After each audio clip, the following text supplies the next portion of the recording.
Hi Mark, this is Edith and my Chinese name is Lai Zirong and my student number is S0441039. I am a freshman in NCUE and the title of the video is Maysoon, Zayid. I got 99 problems, policy is just one. I'm going to begin. Hello, tired woman, what's up? Cheering. Not good enough. Hello, tired woman. What is up? Loud trilling. My name is Maysoon Zayid, and I am not drunk, but the doctor who delivered me was. He cut my mom 6 different times in 6 different directions, suffocating poor little me in the process. As a result, I have cerebral palsy, which means I shake all the time. Look, it's exhausting. I like Shakira. Shakira means Muhammad Ali. Laughter. And I don't want anyone in this room to feel bad for me, because at some point in your life you have dreamed of being disabled. Come on a journey with me. It's a Christmas Eve. You're at the mall. You're driving around in the circles looking for parking.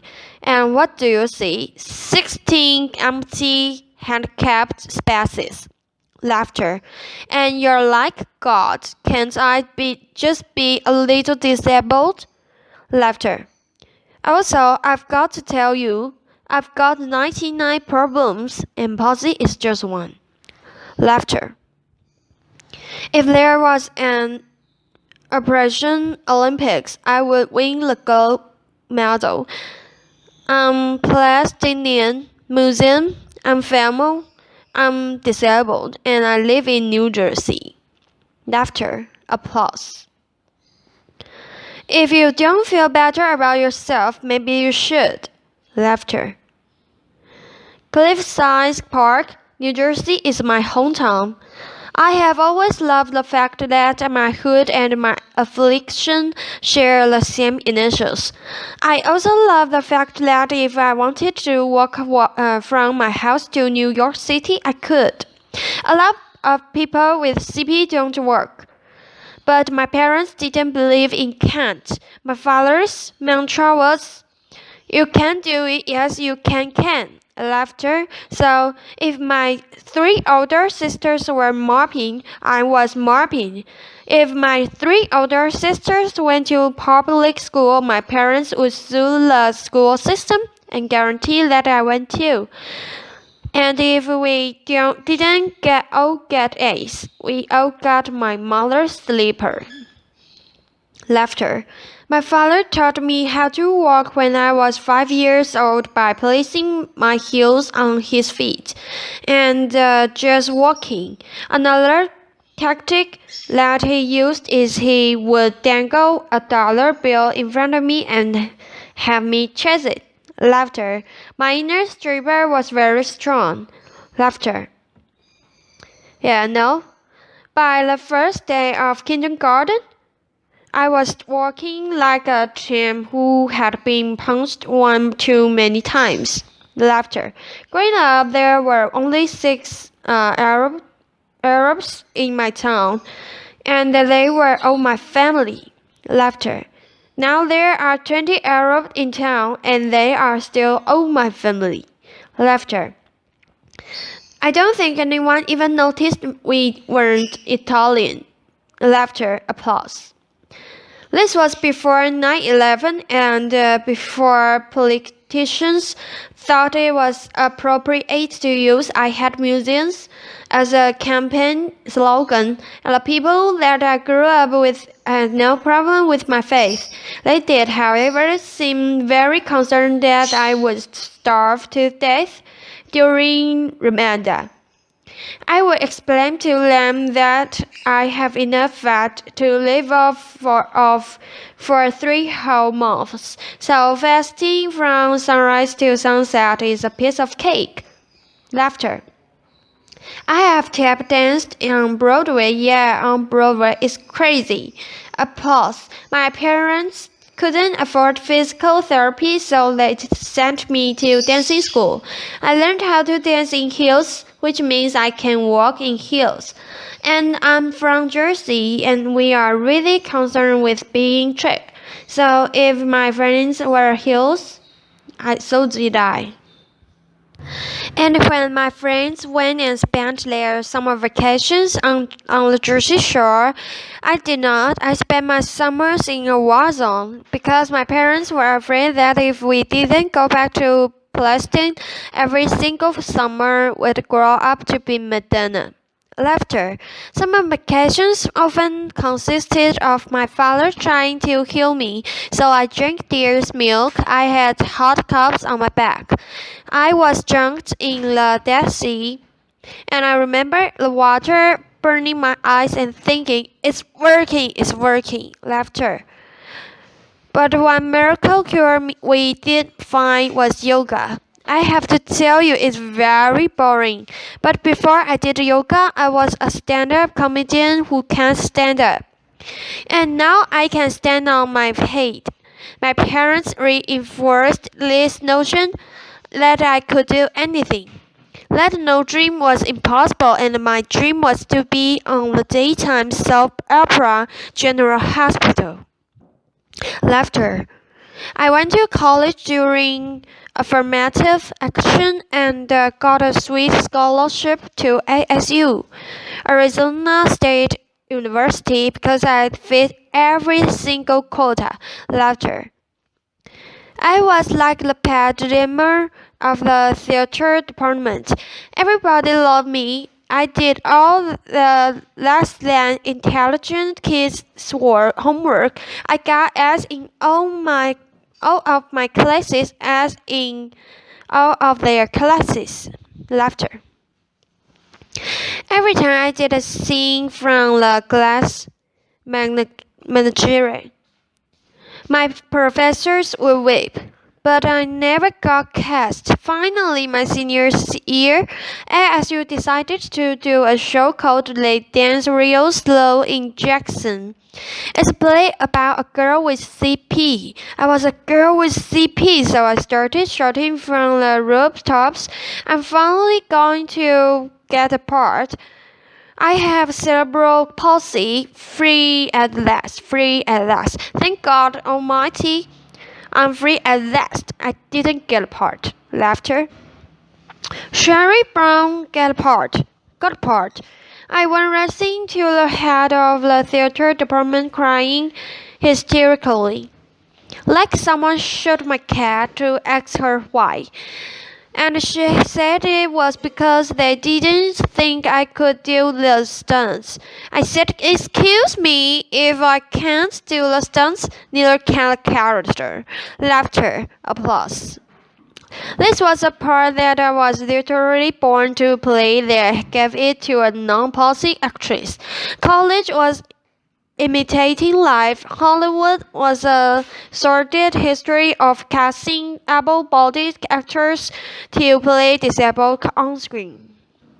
Upon graduating, I moved back home, and my first acting gig was as an extra on a daytime soap opera.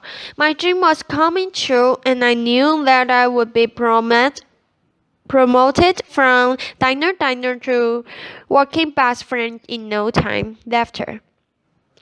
But instead, I remained a glorified piece of furniture that you could only recognize from the back of my head, and it became clear to me that casting directors didn't hire fluffy, ethnic, disabled actors. They only hired perfect people, but there were exceptions to the new rule. I grew up watching Whoopi Goldberg, Roseanne Barr, Ellen, and all of these women had one thing in common: they were comedians. So I became a comic. Laughter, applause. My first gig was driving famous comics from New York City to shows in New Jersey, and I'll never forget the face of the first comic I ever drove when he realized that he was speeding down the New Jersey Turnpike with a chick with CP driving him. Laughter. I performed in clubs all over America and have also performed in Arabic in the Middle East. Uncensored and uncovered. Laughter. Some people said I'm the first stand-up comic in the Arab world. I never like to claim first, but I do know that they never heard that nasty little rumor that a woman aren't funny, and they find us hysterical. Laughter. In 2003, my brother from another mother and father, Ding Abidallah, and I started the New York Arab American Comedy Festival. Now in its 10th year. Our goal was to change the negative image from Arab Americans in media, while also reminding casting directors that South Asian and Arab was not synonymous. Laughter. Mainstreaming Arab was much easier than conquering the challenge against the stigma against a disability. My big break came in 2010. I was invited to be a guest on the cable news shows Countdown with Keith Olbermann. I walked in looking like I was going to the prom, and they shuffled me into the studio and sit me on a spinning rolling chair. Laughter. So I look at stage manager and I'm like, "Excuse me, can I have another chair?" And she looked at me and she went 5, 4, 3, 2, and we were live, right?